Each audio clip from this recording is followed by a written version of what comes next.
시청자 여러분, 안녕하십니까? 그 시절 그 스타의 김동건입니다. 오늘 우리는 화려한 조명 아래서 박수갈채를 받던 한 남자의 이야기가 아니라 인생의 가장 어두운 터널을 홀로 걸어온 한 사람의 침묵을 마주해 보려 합니다. 여러분은 혹시 인생에서 가장 소중한 것을 지키기 위해 세상의 모든 비난을 묵묵히 견뎌야만 했던 순간이 있으셨습니까? 오늘 모신 분은 반세기 넘도록 우리 곁에서 수많은 인생을 연기해 오셨지만 정작 본인의 가장 아픈 속내를 꺼내는 데에는 참 오랜 시간이 걸리신 분입니다. 국민 배우이자 우리 시대의 아버지상을 보여주시는 이순재 선생님을 모셨습니다. 선생님, 오늘 이 자리가 편안하시지는 않으시겠지만 선배님께서 보아오신 그 시절의 아픔과 한 남자의 진실에 대해 깊은 말씀을 청하고 싶습니다. 김동건 동생, 참 오랜만에 이렇게 마주 앉는구먼요.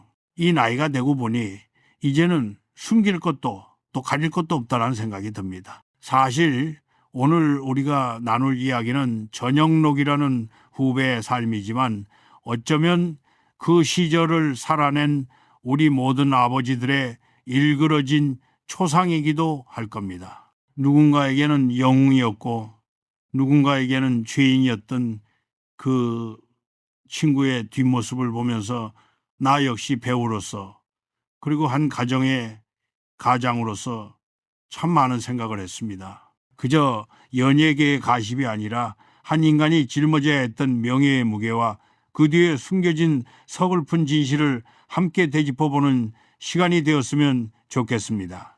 선생님, 우리는 흔히 스타라고 하면 화려한 트로피와 팬들의 함성만을 기억합니다. 하지만 전영록 씨가 부산의 한 작은 라이브 카페 무대 위에서 얼굴에 수박 껍질을 맞아야 했던 그 순간은 단순히 추락이라는 말로 설명하기에는 너무나 참혹한 광경이었습니다. 80년대 최고의 가수가 어쩌다 그런 모욕의 자리에 서게 된 것일까요? 그게 참 가슴 아픈 일이죠. 자네도 알다시피 80년대 전영록의 인기는 대단하지 않았습니까? 조용필 씨 다음으로 대상까지 휩쓸던 그가 부산 카페 무대에 섰다는 것 자체가 이미 바닥을 의미하는 거였어요. 그런데 손님들이 던진 수박 껍질이 그의 얼굴에 흘러내릴 때 그 친구는 아무 말도 하지 않고 서 있었다고 하더군요. 세상 사람들은 그가 처자식을 버리고 젊은 여자와 눈이 맞아 도망간 파렴치 아니라고 손가락질을 했거든요. 우리네 노인들 정서의 가정을 버린 남자는 인간 취급을 안 하니까요. 그날 밤 그 무대 위에서 전영록이 견뎌야 했던 거는 차가운 수박 껍질이 아니라 평생을 쌓아온 명예가 단 한순간에 무너져 내리는 비참함이었을 겁니다. 하지만 그는 변명하지 않았어요. 그저 묵묵히 노래를 이어갔지요. 그것이 그 시대 남자가 책임을 지는 방식이라고 믿었을지도 모를. 변명하지 않는 것, 그것이 때로는 가장 큰 오해를 불러일으키기도 합니다. 전영록 씨는 왜 본인이 아이들을 직접 키우고 있고 전 재산을 넘겨주고 빈손으로 내려왔다는 사실을 밝히지 않았을까요? 그게 바로 그 시절 남자들의 고집이자 미련함이죠. 내가 연기를 하면서 수많은 아버지를 연기해봤지만 진짜 남자들은 자기 고통을 전시하지 않습니다. 내가 힘들다고 사실은 이렇다고 떠드는 순간 자기가 지키고자 했던 가족의 치부까지 드러나게 된다고 생각하거든요. 전영록은 당시 사업 실패로 빚더미에 앉아 있었고 이혼 후 두 딸을 데리고 서울을 떠나야만 했습니다. 돈 한 푼 없이 아이들을 먹여 살려야 하는데 무대 위에서 날아오는 오물을 닦아내면서도 그는 아마 속으로 아이들 밥값은 벌어야 한다는 생각뿐이었을 거예요. 사람들은 보고 싶은 것만 보고 듣고 싶은 것만 듣지요.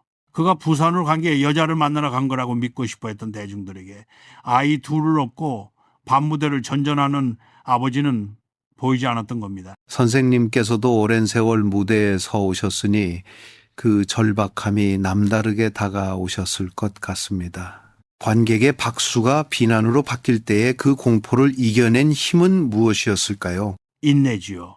그저 인내하는 것뿐입니다. 나도 젊은 시절 연극판에서 배고플 때 무대 위에서 관객들의 싸늘한 시선을 받을 때가 있었습니다. 하지만은 배우라는 직업 혹은 가장이라는 이름표는 그 모두 수모를 삼키게 만듭니다. 전영록 씨가 수박 껍질을 맞으면서도 마이크를 놓지 않았던 건 그에게는 지켜야 할 자존심보다 더 무거운 두 딸이라는 존재가 있었기 때문입니다. 우리 시대 노인들은 그걸 압니다. 명예보다 무거운 것이 자식의 끼니라는 것을요. 하지만 밖에서는 영웅 대접을 받던 사람이 그렇게 비참하게 짓밟힐 때 그 내면이 얼마나 닳고 달았을지 생각하면 참 안타깝기 그지없습니다. 명예라는 것은 유리 같아서 한번 금이 가면 아무리 닦아도 예전처럼 투명해지지 않거든요. 그는 그 금관 명예를 가슴에 품고 죽으림을 다해 노래했던 겁니다. 대중의 비난은 때로 칼날보다 날카롭습니다. 사실이 아닌 소문이 진실을 덮어버릴 때 한 인간이 느꼈을 고독은 감히 짐작조차 하기 어렵군요. 그렇죠. 특히나 그 친구는 부모님이 모두 유명한 예술가 집안 아니었습니까? 가문의 이름에 먹칠을 했다는 자책감까지 더해졌을 테니 그 고통은 배가 되었겠지요.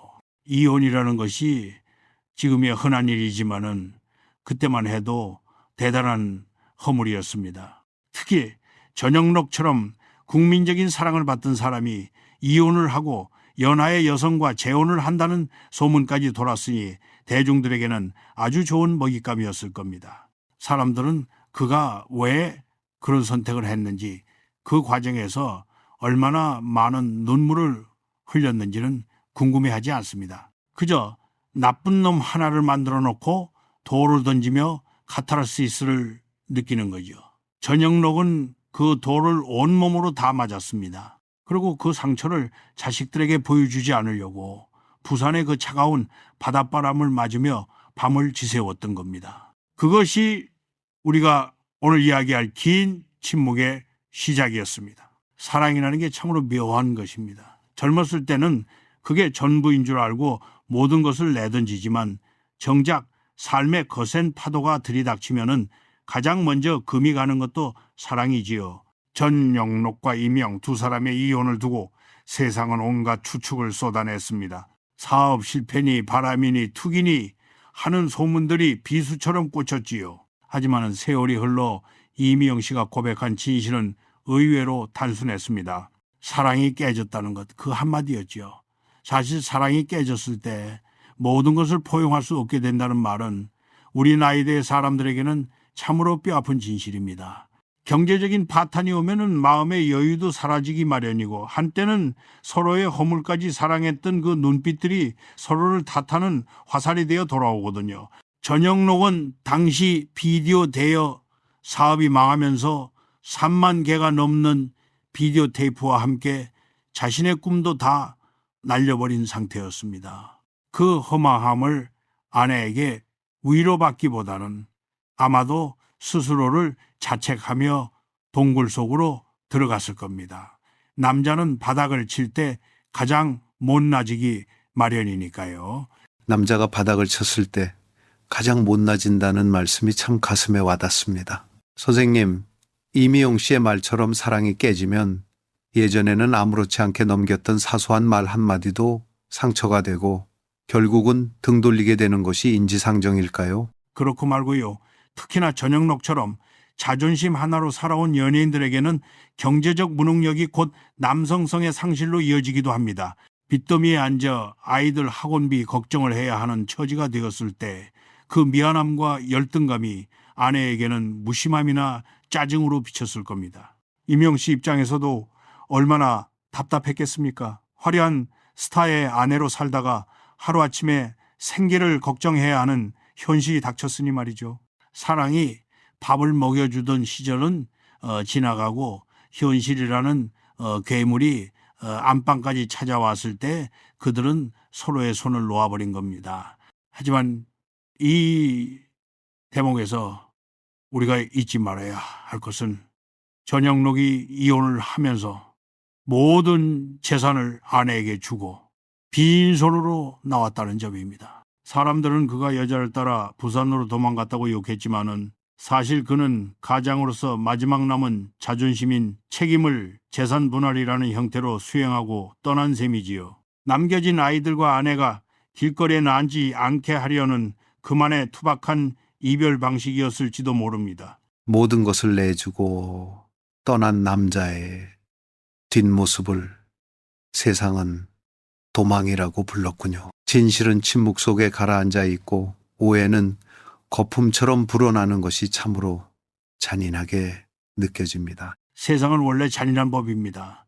특히나 남의 집 불행을 안주삼아 이야기하기 좋아하는 사람들에게 진실은 중요하지 않아요. 전영록이 부산 라이브 카페에서 노래를 부르며 푼돈을 벌 때 이미영 씨 역시 홀로 남겨진 고통 속에서 우울증과 싸워야 했습니다. 두 사람 다 패배자였고 두 사람 다 피해자였습니다. 단지 전영록은 그 고통을 짊어지고 멀리 떠났고 이미영은 그 고통의 현장에 남겨졌다는 차이가 있을 뿐이지요. 우리가 이 이야기를 다시 꺼내는 이유는 누구의 잘못을 따지기 위함이 아닙니다. 사랑이 끝난 뒤에도 삶은 계속돼야 하고 그 삶의 무게를 견뎌내는 방식이 저마다 달랐을 뿐이라는 것을 이해해보고 싶은 것이지요. 침묵을 선택한 남자와 아픔을 온몸으로 겪어낸 여자, 그 사이에 서 있는 자식들의 그림자가 보이지 않습니까? 두 사람의 사랑이 깨진 자리에 남은 것은 결국 깊은 흉터와 자식들의 눈물뿐이었나 봅니다. 선생님의 말씀을 들으니 그 시절의 이혼이 단순한 헤어짐이 아니라 한 시대의 몰락처럼 느껴집니다. 몰락, 맞습니다. 한 가정의 세계가 무너지는 건 우주가 무너지는 것과 다름없으니까요. 전영록은 부산으로 가면서 자신의 화려했던 과거를 모두 불태워버리고 싶었을 겁니다. 이름 석자만 대면 알던 대스타가 부산 밤무대에서 취객들의 야유를 견디며 노래를 부를 때 그는 아마 매일 밤 스스로에게 물었을 겁니다. 어디서부터 잘못된 것일까 하고 말이죠. 하지만 그는 답을 찾기보다 마이크를 잡았습니다. 사랑은 떠났어도 아이들은 잘하고 있었으니까요. 그게 그 시절 우리 아버지들이 무너진 폐허 위에서 다시 벽돌을 쌓아 올리던 처절한 방식이었습니다. 부모의 이혼을 마주하는 9살 아이의 마음을 우리는 감히 상상할 수 있겠습니까? 전보람 양이 나중에 방송에서 했던 말이 생각나는군요. 밥 먹을 때마다 엄마가 그리웠다고요. 그 단순한 한마디가 제 심장을 찌르더군요. 밥상이라는 거는 식구들이 모여 온기를 나누는 곳인데 엄마가 사라진 그 자리에 앉아 숟가락을 드는 어린 소녀의 외로움이 얼마나 컸을까요? 9살이면 한창 어리광 부리고 엄마 품을 파고들 나이인데 보람이는 오히려 엄마가 힘들까봐 자기가 아빠를 따라가겠다고 결정했습니다. 그건 아이의 선택이 아니라 아이가 짊어지기엔 너무 무거운 배려였지요. 어른들의 싸움에 아이들은 너무 빨리 철이 들어버립니다. 철이 든다는 것은 자신의 욕망을 죽이고 타인의 눈치를 본다는 뜻이기도 하니까요. 엄마의 상황을 걱정해서 아빠와 살기로 했다는 보람양의 고백은 정말이지 가슴이 점입니다. 선생님, 어린 나이에 부모의 고통을 먼저 살피게 된 아이의 내면에는 어떤 상처가 남게 될까요? 결핍이지요. 평생을 채워도 채워지지 않는 구멍이 가슴에 뚫리는 겁니다. 전보람 양은 아빠 전영록과 함께 부산으로 내려가 생활했지만 아빠는 밤마다 노래를 부르러 나가야 했습니다. 빈 방에서 동생 우람이와 둘이 남겨진 밤들, 파도 소리가 들리는 낯선 도시에서 아이들은 서로의 체온에 의지에 잠들었을 겁니다. 전영록 씨 역시 아이들에게 따뜻한 밥 한 끼 제대로 챙겨주지 못하는 못난 아비라는 자책감에 얼마나 괴로웠겠습니까? 돈을 벌기 위해 아이들을 홀로 두어야 하는 모순, 그것이 가난한 아버지가 마주하는 가장 잔인한 형벌이지요. 보람이는 훗날 티아라로 데뷔해 화려한 무대에 섰지만 여전히 식탁 앞에서는 그 시절의 외로운 꼬마로 돌아가곤 했을 겁니다. 마음의 허기는 박수갈채로 채워지는 게 아니거든요. 아빠와 함께 살기로 선택한 것이 오히려 엄마에 대한 그리움을 더 키우는 결과가 되었군요. 선생님 말씀대로 그 결핍은 평생을 따라다니는 그림자가 되는 것 같습니다. 맞습니다. 그리고 더 안타까운 건 아빠인 전영록이 그 아이의 그리움을 다 채워줄 수 없었다는 점입니다. 남자는 아이를 키울 때 서툽니다. 밥은 먹일 수 있어도 마음의 미세한 주름까지 펴주지는 못하거든요. 전영록 씨는 두 딸을 데리고 라이브 카페 대기실을 전전하기도 했을 겁니다. 화장진하게 한 아빠의 뒷모습을 보며 아이들은 무슨 생각을 했을까요? 우리 아빠는 영웅인데 왜 여기서 고개를 숙이고 있을까? 왜 저 사람들은 아빠에게 수박 껍질을 던질까? 그런 광경을 목격하며 자란 아이들에게 세상은 결코 다정한 곳이 아니었을 겁니다. 보람양이 아빠를 원망하지 않는다고 말하는 것은 사실 원망조차 사치일 만큼 그 시절이 너무나 혹독했기 때문일지도 모릅니다. 아이들의 눈에 비친 아빠의 추락, 그리고 그 속에서 피어난 일은 성숙이 참으로 슬픈 조화를 이룹니다. 선생님은 그 시절의 아이들을 보며 어떤 당부를 하고 싶으신지요? 잘못이 아니라고 말해주고 싶습니다. 네가 아빠를 선택한 것도 엄마를 그리워하는 것도 그리고 때로는 부모를 미워하는 것조차 네 잘못이 아니라고요. 그리고 전보람 양은 지금도 아빠의 인생을 존중한다고 말합니다. 그건 딸로서 할 수 있는 가장 고결한 용서입니다. 하지만 그 용서 뒤에 숨겨진 연락 없는 아빠에 대한 서운함은 지울 수 없는 법이지요.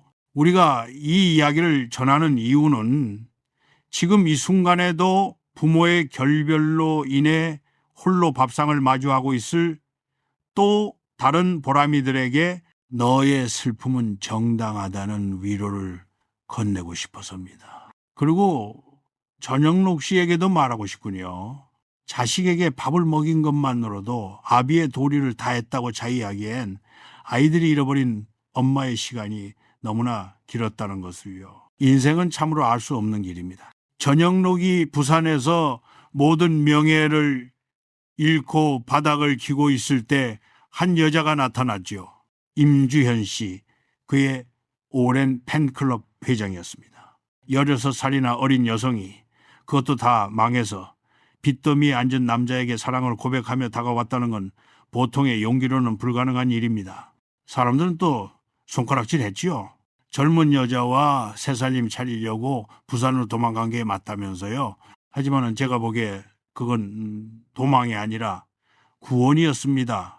전영록이라는 인간이 완전히 무너져 내리기 직전 그를 일으켜 세운 건 과거의 영광이 아니라 여전히 당신을 믿고 사랑한다는 한 사람의 진심이었던 겁니다. 임주현 씨는 전영록이 가장 빛나던 시절의 환상을 쫓은 게 아니라 가장 초라한 시절의 실체를 안아준 것이죠. 팬에서 아내가 된다는 것, 그리고 가장 힘든 시기에 곁을 지켰다는 점이 이 관계를 단순히 나이 차이 많이 나는 재혼으로만 볼 수 없게 만듭니다. 선생님, 이 사랑이 전영록 씨에게는 어떤 의미였을까요? 생명줄이었겠죠. 나를 아는 모든 사람이 나를 비난하고 나를 믿어주던 대중들이 등을 돌렸을 때 단 한 사람이 내 편을 들어준다면 남자는 다시 일어설 힘을 얻습니다. 임주현 씨는 전영록의 빚을 같이 짊어지고 그의 어린 두 딸까지 품으려 노력했습니다. 물론 16살 차이의 새엄마를 받아들여야 했던 보람이와 우람이에게는 또 다른 시련이었겠지만 전영록 개인에게는 그 여자가 아니었다면 아마 재기는커녕 삶의 의지마저 놓았을지도 모릅니다. 연예인이라는 직업은 사랑을 먹고 사는데 온 세상의 증오를 받고 있을 때 찾아온 그 사랑이 얼마나 달콤하고도 무거웠겠습니까? 그는 그 사랑에 보답하기 위해서라도 다시 노래를 불러야 했고 다시 돈을 벌어야 했습니다. 하지만 그 사랑의 시작이 두 딸에게는 또 다른 상처가 되었을 수도 있겠다는 생각이 듭니다. 아빠를 구원한 여자가 딸들에게는 엄마의 자리를 대신하는 이방인으로 느껴졌을 테니까요. 당연한 일이지요. 보람이와 새엄마의 나이 차이가 겨우 13살이었다고 하니 언니라고 부르는 게 당연했을 겁니다. 임주연 씨 역시 그 어린 나이에 남의 집 귀한 딸들을 키우겠다고 나선 게 얼마나 힘들었겠습니까? 밥을 해주고 옷을 빨아줘도 돌아오는 거는 아이들의 차가운 시선과 엄마에 대한 그리움뿐이었을 텐데 말이죠. 그럼에도 불구하고 그녀는 견뎌냈습니다. 전영록이 다시 방송에 복귀하고 유튜브를 하고 강원도 평창에 노기하우스를 짓고 안정적인 삶을 되찾기까지 임주연 씨의 헌신이 없었다면 불가능했을 겁니다. 남자는 여자 하기 나름이라는 옛말이 틀린 게 하나 없어요. 특히 실패한 남자를 다시 한계로 만드는 거는 열렬한 지지자 한 명이면 충분하거든요. 전영록 씨의 재기가 아내 임주현 씨의 헌신 덕분이라는 말씀에 고개가 끄덕여집니다. 선생님께서는 이 두 사람의 결합을 보며 우리 시대의 연분에 대해 어떻게 생각하시나요? 연분이라는 거는 좋은 때 만나는 게 아니라 가장 나쁜 때 만나는 거라고 봅니다. 모든 게 갖춰졌을 때 만나는 거는 거래에 가깝지만 아무것도 없을 때 손을 잡는 건 운명이지요.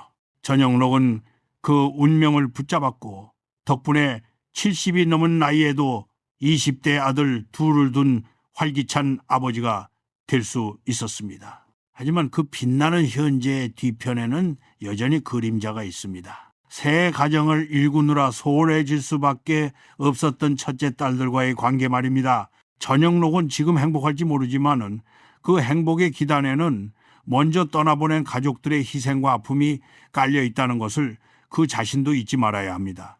인생은 모든 것을 가질 수 없게 설계되어 있거든요.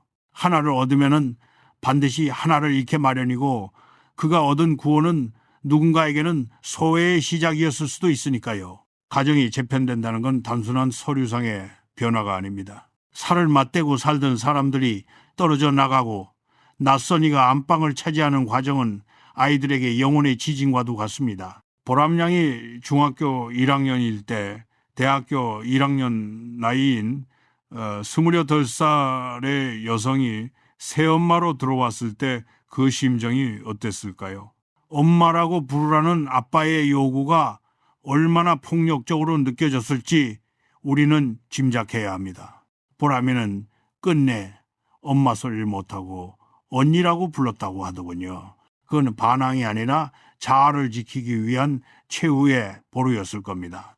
내 진짜 엄마는 따로 있는데 나랑 13살밖에 차이 안 나는 사람을 엄마라 부르는 순간 진짜 엄마와의 끈이 끊어질 것 같은 공포를 느꼈을 테니까요. 보람양의 입장에서 보면은 정말 받아들이기 힘든 현실이었겠습니다. 선생님, 이런 상황에서 아빠인 전영록 씨는 중간에서 어떤 역할을 했어야 했을까요? 전영록도 서툴렀을 겁니다. 본인은 살아야겠고 자기를 도와주는 여자는 고맙고 아이들은 예전 같지 않으니 그저 시간이 해결해 주리라 믿고 밀어붙였겠지요. 하지만 시간은 해결해 주지 않습니다. 시간은 상처 위에 딱지를 안 칠 뿐 속에서 골마 터지는 고름까지 없애주지는 못하거든요.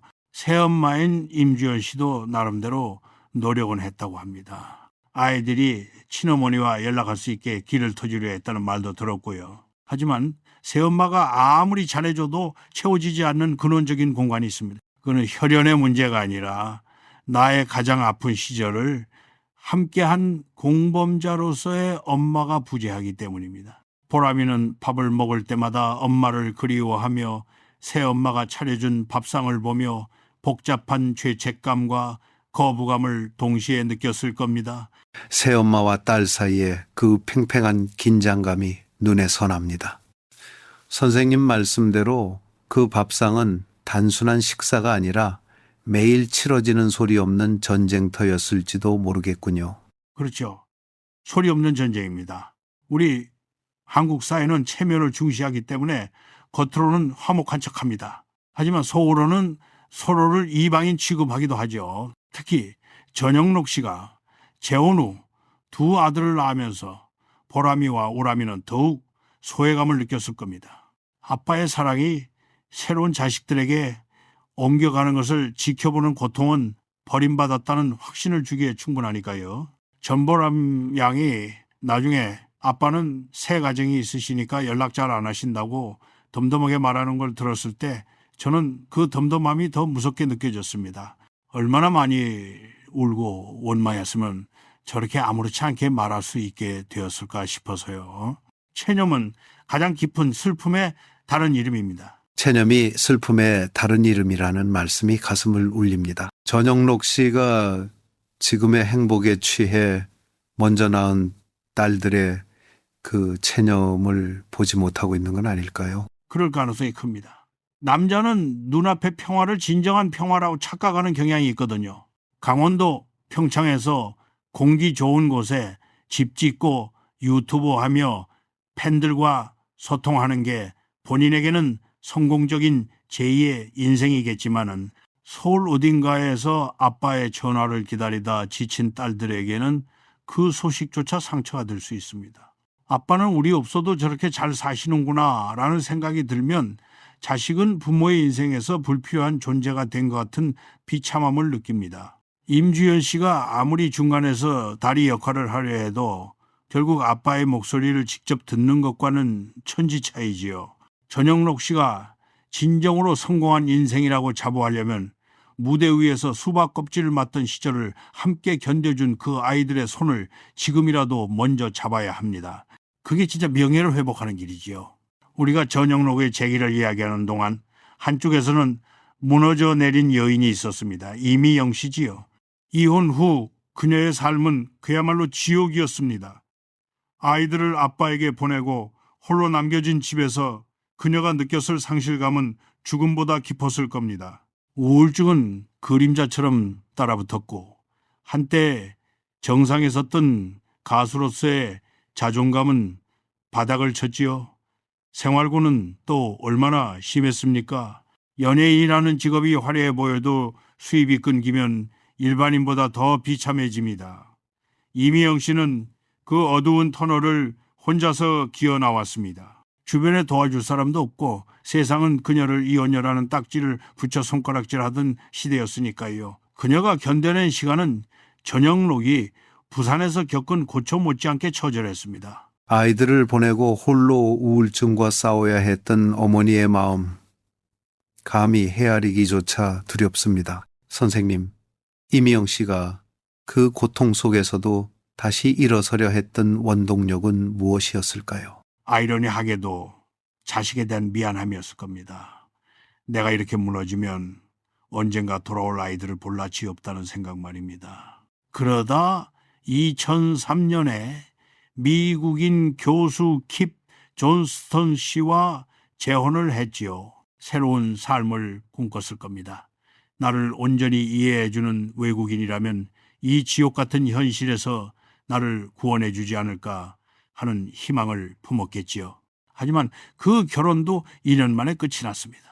이유는 또다시 자식 때문이었습니다. 한국 엄마들의 그 지독하고도 숭고한 모성애를 서양 남자가 이해하기엔 무리가 있었던 모양입니다.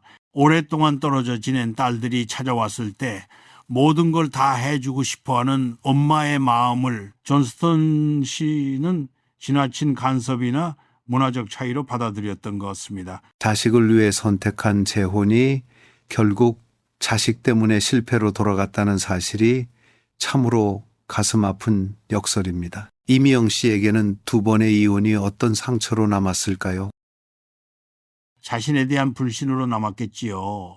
나는 왜 평범한 행복조차 허락되지 않는가라는 절망 말입니다. 이미영 씨는 훗날 방송에서 당시를 회상하며 애들이 오니까 다 해주고 싶었다고 울먹였습니다. 그 말 속에 모든 진실이 담겨 있습니다.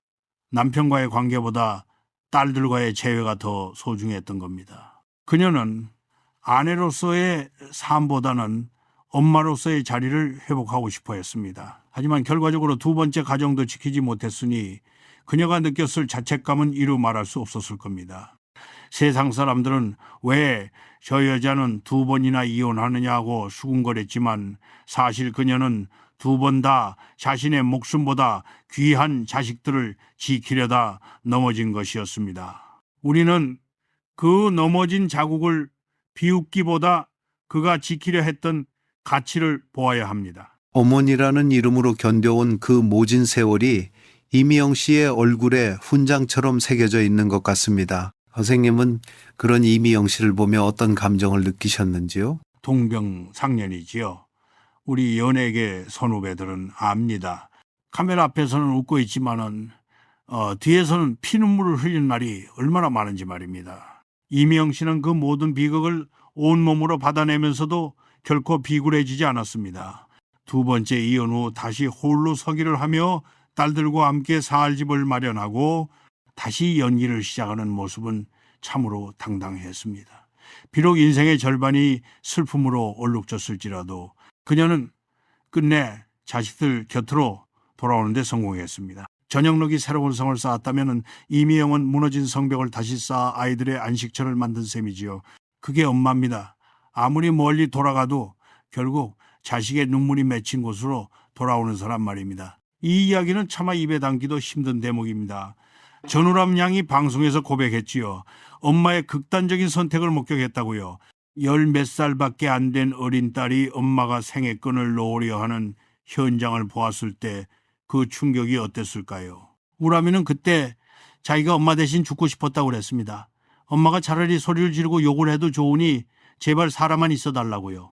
이 고백을 들으면서 저는 우리 사회가 이혼 가정의 아이들에게 얼마나 잔혹한 짐을 지우고 있는지 다시금 깨달았습니다. 아이는 부모의 보호를 받아야 할 존재인데 오히려 부모의 생명을 지키기 위해 자신의 영혼을 갈아 넣어야 했던 겁니다. 엄마 대신 죽고 싶었다는 딸의 말 속에 담긴 사랑과 공포가 너무나 절절해서 숨이 막힙니다. 선생님, 이런 트라우마를 안고 살아가는 아이들에게 부모는 어떤 의미로 남게 될까요? 공포와 연민이 뒤섞인 애정이지요. 우람이는 그때 처음으로 엄마가 미웠다고 했습니다. 하지만 그 미움은 미움이 아니라 사라질지도 모른다는 극심한 두려움의 변형입니다. 엄마를 너무 사랑하니까 엄마가 없으면 내 세상이 무너지니까 그 공포가 미움으로 터져나온 것이지요. 부모가 무너지는 걸 지켜본 아이는 평생을 불안 속에서 삽니다. 언제 또 이 평화가 깨질지 모른다는 생각에 늘 발끝을 세우고 걷게 되지요. 전우람 양은 그 고통을 오랫동안 혼자 감당해 왔습니다. 아빠에게는 말할 수 없고 엄마에게는 짐이 될까봐 숨겼겠지요. 그 깊은 침묵 속에서 아이의 가슴은 얼마나 검게 타들어갔을까요? 부모의 아픔을 목격한 아이가 느꼈을 고독과 책임감이 참으로 무겁게 다가옵니다. 선생님 말씀대로 아이들은 아무 잘못이 없는데 말이죠. 그렇습니다. 아이들은 무죄입니다. 하지만 모든 벌은 아이들이 받지요. 부모의 이혼, 사업 실패, 그리고 이어지는 방황까지 그 모든 청구서는 결국 아이들의 정서적 불안이란 이름으로 배달됩니다. 우람 양이 그 기억을 방송에서 꺼냈을 때 저는 그것이 비로소 치유의 시작이라고 느꼈습니다. 묻어두면 썩지만 꺼내놓으면 흉터가 됩니다. 흉터는 아프지만 더 이상 번지진 않거든요. 이미영 씨도 딸의 고백을 들으며 얼마나 울었겠습니까? 내가 자식에게 해서는 안 될 짓을 했구나 하는 자책감이 들었겠지만 동시에 그 딸이 나를 이토록 사랑했구나 하는 것을 확인하며 다시는 그런 약한 마음을 먹지 않겠다고 다짐했을 겁니다. 자식은 부모를 살리는 마지막 닻이니까요. 자식이 부모를 살리는 닻이라는 말씀 정말 명언입니다. 이 고통스러운 기억이 이제는 서로를 더 단단하게 결속시키는 끈이 되었기를 바랍니다. 그래야지요. 이제 우람이와 보람이는 엄마와 함께 살며 서로의 상처를 핥아주는 동지가 되었습니다. 아빠 전영록이 제공하지 못한 정서적 안정을 두 자매와 엄마가 서로에게서 찾은 것이지요. 비록 아빠와의 관계는 여전히 평행선을 달리고 있을지 모르지만 적어도 이들은 생사의 고비를 함께 넘긴 끈끈함이 있습니다. 우리가 이 비극적인 순간을 굳이 언급하는 이유는 자식 앞에서 생을 포기하고 싶을 만큼 힘든 부모들에게 경종을 울리고 싶어서입니다. 당신이 놓으려는 그 끈을 당신의 아이가 맨손으로 잡고 피를 흘리며 버티고 있다는 것을 잊지 마십시오. 죽고 싶을 때 자식의 눈을 보십시오. 그 눈 속에 당신이 살아야 할 유일한 이유가 적혀 있습니다. 이제 가장 현실적이고도 서글픈 질문을 던져야 할 것 같습니다. 왜 전영록은 첫째 딸들에게 전화를 잘 하지 않을까요? 전보람 양은 아빠는 새 가정이 있으시니까요 라고 이해한다는 듯 말했지만은 그 목소리에 서린 쓸쓸함은 감출 수 없었습니다. 30이 넘은 딸이 아빠의 인생을 존중한다며 연락 없는 아빠를 변호하는 모습은 거꾸로 말하면 그만큼 아빠의 존재가 멀어졌다는 선언이기도 합니다. 남자는 새로운 가정을 꾸리면 과거의 가정을 정리된 서랍처럼 취급하려는 경향이 있습니다. 죄책감 때문에라도 열어보기 싫은 서랍 말입니다. 전영록에게 보람이와 우람이는 자신의 가장 아프고 부끄러웠던 시절의 목격자들이기에 그들을 마주하는 것이 본인에게는 큰 고통일 수 있습니다. 죄책감 때문에 연락을 피한다는 말씀. 인간적인 약점이 고스란히 드러나는 대목이군요. 선생님, 그래도 자식인데 먼저 손을 내미는 것이 부모의 도리 아닐까요? 당연히 도리죠. 도리 중에 상도리입니다. 하지만 전영록이라는 사람의 성정을 생각해 보면은 그는 미안하다는 말을 할 줄 모르는 전형적인 한국 남자일 겁니다. 대신에 나도 힘들게 재기해서 이만큼 살고 있으니 너희도 잘 살 거라 믿는다는 무책임한 신뢰로 미안함을 덮어버리는 거죠. 새 가정에 있는 어린 아들들을 보며 행복해 하다가도 문득 서울에 있는 딸들이 생각나면 마음 한구석이 찌릿할 겁니다. 하지만 그 찌릿함을 해결하기 위해 수화기를 들은 대신 그는 유튜브 영상을 찍고 노래 가사를 씁니다. 감정을 직접 대면하는 것보다 예술로 승화시키는 게 차라리 편하거든요. 그게 예술가이자 나약한 아버지들의 고질병입니다. 예술가로서의 회피와 아버지로서의 무능이 겹쳐지는 지점이군요. 보람양이 아빠의 인생을 존중한다고 말한 것이 진심일까요? 아니면 자기 보호를 위한 방어 기제일까요? 예, 둘 다일 겁니다. 진심으로 아빠가 행복하기를 바라면서도 동시에 연락을 기다리다 지쳐서 내린 슬픈 포기인 것이지요. 기대하지 않으면 상처받지 않는다는 법을 보람이는 너무 일찍 배웠습니다. 아빠가 유튜브에서 환하게 웃으며 새 아들과 찍은 사진을 볼 때 딸의 마음이 얼마나 복잡하겠습니까? 나에게는 없었던 아빠의 그 다정한 미소가 다른 아이들에게 향하는 걸 볼 때 자식은 세상에서 가장 비참한 관객이 됩니다. 전영록 씨가 이 방송을 듣는다면 꼭 전하고 싶군요. 당신의 노래를 사랑하는 수만 명의 팬보다 당신의 전화를 기다리는 두 딸의 목소리가 훨씬 더 값진 인생의 악보라는 것을요. 선생님의 일침이 전영록 씨의 심장에 닿기를 간절히 바랍니다. 가족이라는 건 멀리 있다고 해서 남이 되는 게 아니지 않습니까? 그럼요. 피는 물보다 진하다는 말이 괜히 있는 게 아닙니다. 하지만 피가 진한 만큼 상처도 깊게 새겨집니다. 전영록 씨는 지금 평창에서 노기 하우스를 운영하며 자신의 역사를 전시하고 있죠. 트로피와 앨범들도 중요하지만은 진짜 그의 역사는 그를 빼닮아 노래하고 연기하는 두 딸의 인생 속에 흐르고 있습니다. 아빠가 전화를 하지 않는 것은 어쩌면 용기가 없어서일지도 모릅니다. 이제 와서 무슨 말을 하겠나 싶겠지요. 하지만 자식은 아빠의 거창한 훈계를 기다리는 게 아닙니다. 그저 잘 자고 있니? 밥은 먹었니? 라는 시시한 안부 한마디에 지난 20년의 원망이 눈 녹듯 사라질 수도 있는 게 자식 마음입니다. 그걸 모르면은 전영록은 영원히 반쪽짜리 대스타로 남을 뿐입니다.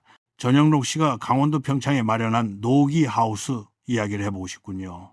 그곳은 단순한 뮤직 카페가 아니라 전영록이라는 한 남자가 평생 모은 소장품과 트로피들이 가득한 개인 박물관입니다. 70 평생을 연예인으로 살아온 흔적들을 보며 그는 무슨 생각을 할까요? 수박 껍질을 맞던 부산의 밤무대부터 대상의 영광까지 그곳에는 승리와 패배의 기록들이 공존하고 있습니다. 그는 이제 노년의 평화를 누리고 있지요. 재기에 성공해 집도 사고 사랑하는 아내와 건실한 아들들과 함께 삽니다. 세상 사람들은 말합니다. 전영록은 결국 다시 일어섰다고요. 하지만 성공한 인생이란 무엇일까요? 내 박물관에 트로피가 몇 개 있는가 보다 내 임종의 침상을 지켜줄 자식이 몇 명인가가 더 중요한 게 아니겠습니까? 박물관의 트로피보다 임종을 지켜줄 자식이 더 중요하다는 말씀, 노년에 접어든 모든 이들에게 경종을 울리는 말씀입니다. 선생님, 전영록 씨가 그곳에서 진정한 평안을 얻었을까요? 겉보기에는 평안해 보일지 몰라도 노을이 질 때면 마음 한구석이 허전할 겁니다. 이명 씨도 최근에 나이가 드니까 모든 게 다 용서되더라고 말했지요. 심지어 전 남편이 방송에 나오는 걸 보며 가슴이 아팠다고도 했습니다. 미움이 다 소멸되고 나니 그저 한 시대를 같이 건너온 전우 같은 연민만 남은 것이지요. 이명 씨는 용서했는데 정작 전영록 씨는 아직 그 용서를 받아들일 준비가 안 된 것 같아 안타깝습니다. 화해라는 건 두 사람이 마주 앉아 울어야만 성립되는 게 아닙니다. 내 마음속에 응어리를 풀고 상대방의 행복을 진심으로 빌어줄 때 시작되는 것이지요. 노기 하우스의 화려한 조명 뒤에 가려진 그늘을 전영록 씨가 이제는 스스로 들여다봐야 합니다. 이미영 씨의 용서가 전영록 씨에게 전달된다면은 두 사람의 길었던 악연도 이제 마침표를 찍을 수 있지 않을까요? 마침표보다는 쉼표가 어울리겠지요. 인생의 완전한 마침표는 없습니다. 그저 서로의 자리를 인정해주고 더 이상 아프지 않게 빌어주는 것뿐입니다. 이미영 씨는 딸들과 함께 살며 소박한 행복을 찾았습니다. 전영록 씨도 새로운 가정에서 안정을 찾았고요. 이제 남은 건 그들 사이를 잇고 있는 두 딸 보람이와 우람이의 마음을 치유하는 일입니다. 아빠가 먼저 미안했다, 고생 많았다고 한마디만 해준다면 그 좁혀지지 않던 평창과 서울의 거리가 순식간에 가까워질 텐데 말이죠. 세월은 기다려 주지 않습니다. 우리가 다음에라고 미루는 사이 누군가는 영영 떠날 채비를 하고 있을지도 모릅니다. 세월이 기다려주지 않는다는 말씀, 정말 무겁게 다가옵니다. 선생님께서 생각하시는 인생의 가장 아름다운 화해는 어떤 모습인가요? 그냥 손을 잡고 가만히 있는 겁니다. 무슨 말이 필요하겠습니까? 다 아는데 전영록이 부산에서 수박 껍질 맞던 시절의 비참함도, 이미영이 홀로 우울증을 견디던 지옥 같은 시간도, 딸들이 밥상머리에서 흘리던 눈물도 이제는 다 지나간 과거입니다. 과거는 바꿀 수 없지만은 그 과거를 바라보는 시선은 바꿀 수 있습니다. 너 때문에 내 인생이 망했다가 아니라 우리 참 모진 세월 잘 버텨왔다. 고 서로를 다독여주는 것, 그게 바로 우리 나이대의 사람들이 해야 할 마지막 과업입니다. 노기 하우스의 노을이 아름다운 이유는 어둠이 오기 직전의 찬란함 때문이듯이 그들의 인생도 이 황혼기에 진정한 화해로 찬란해지기를 진심으로 바랍니다. 오늘 긴 시간 동안 전영록이라는 한 스타의 삶을 통해 우리 시대의 가족과 이별 그리고 상처에 대해 이야기했습니다. 하지만은 이 이야기는 단지 연예인의 가십이 아닙니다. 이 땅의 수많은 이혼 가정 그리고 그 틈바구니에서 숨 죽여 자란 수백만 명의 보람이와 우람이들의 이야기이기도 합니다. 부모의 선택으로 인해 일찍 철들어야 했던 아이들, 자신의 슬픔보다 엄마의 우울증을 먼저 걱정해야 했던 어린 영혼들에게 말해주고 싶습니다. 여러분은 충분히 훌륭하게 잘 자라주었다고요. 전보람 양이 아빠를 원망하지 않는다고 말할 때 저는 그 속에서 우리 민족 특유의 체념 섞인 효심을 봅니다. 그건 아름답지만 너무나 서글픈 미덕이지요. 선생님의 말씀을 듣고 보니 이 이야기가 우리 모두의 아픔을 대변하고 있다는 생각이 듭니다. 마지막으로 오늘 이 방송을 듣고 계실 시청자분들과 전영록 씨 가족분들에게 전하고 싶은 말씀이 있으신지요? 먼저 전영록 후배에게 한마디 하겠네. 자네는 위대한 가수고 멋진 아빠로 다시 일어섰네. 하지만 자네가 70년 넘게 쌓아온 그 화려한 명성보다 더 소중한 보물은 자네를 빼닮은 두 딸의 마음속에 있다는 걸 잊지 말게나. 자존심 조금만 내려놓고 먼저 전화 한 통하게 사랑한다, 미안하다 그 말은 부끄러운 게 아니라 가장 용기 있는 자만이 할 수 있는 말이라네. 그리고 이미영 씨, 당신의 그 모진 세월이 헛되지 않았음을 두 딸이 증명해주고 있으니 이제는 본인의 행복을 위해 마음껏 웃으며 사시길 바랍니다. 당신은 충분히 그럴 자격이 있는 어머니입니다. 마지막으로 시청자 여러분, 우리 주변에 있는 수많은 상처 입은 가족들을 따뜻한 시선으로 봐주십시오. 비난은 쉽지만 이해는 어렵습니다. 하지만 그 어려운 이해가 한 사람을 살리고 한 가정을 회복시킵니다.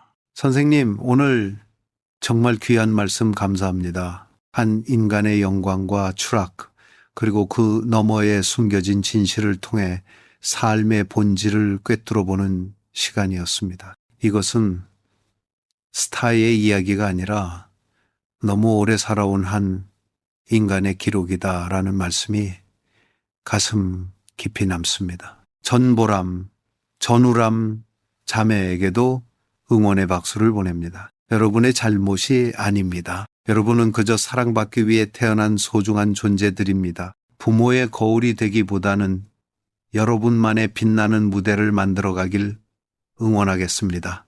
저도 덕분에 마음이 한결 가볍습니다. 인생 뭐 있습니까? 웃으며 살다가 미안하다 말하고 고맙다 말하며 가는 거지요.